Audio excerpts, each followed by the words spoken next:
Charleston's always been a waterfront town. Water's a big part of the history and the culture of Charleston, but it's also a big problem. When it rains, certain areas flood. It's a problem that's time has come to really try to conquer it in a meaningful way. When people settled the peninsula, they wanted more land, so they filled in the marsh, they filled in the creeks. Well, nature has a way of wanting the land back. The Low Battery Wall is one of the first defenses for the city of Charleston. It protects against storm surge, high tides.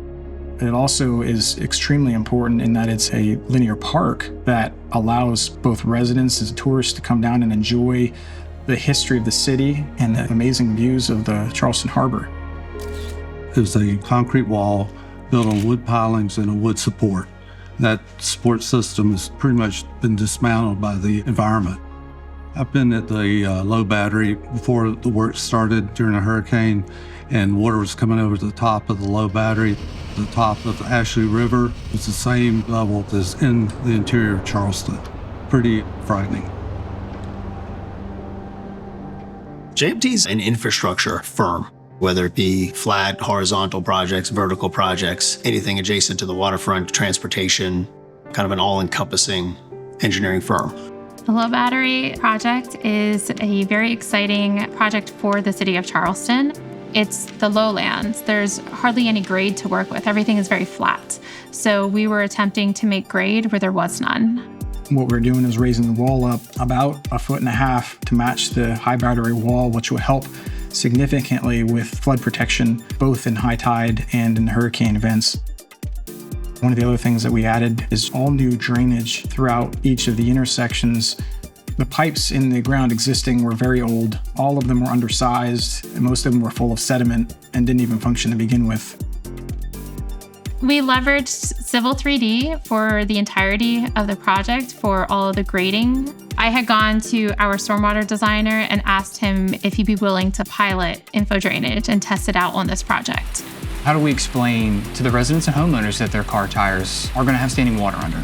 With InfoDrainage, using the drainage profiles, using the HDL tools, and the HEC22 tools to really measure a spread out away from the curb and essentially flood the surface and really display how that affects these residents. We can definitively say that it's going to be this deep for this length of time.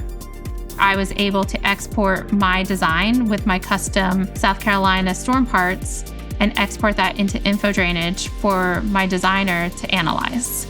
And he was able to see my models, my surface, my line work, and the site design, and leverage that. By utilizing modeling design, we're able to put something in front of the client where they can more accurately visualize it. When you're using 2D plans, the general public doesn't usually know how to read those. But if you can give them essentially a picture and something you can move around and see, we're able to see that design come to life.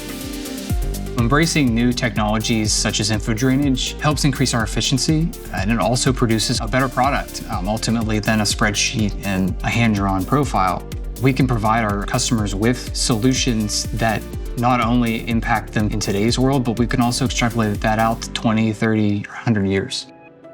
When I look at the battery, it really is something that defines Charleston. And what I love about this initiative is how it brought a community together, and it wasn't just JMT and the engineering teams, but really residents, businesses alike that came together, collaborated on this effort, and the end result is something that I think we can all be very proud of.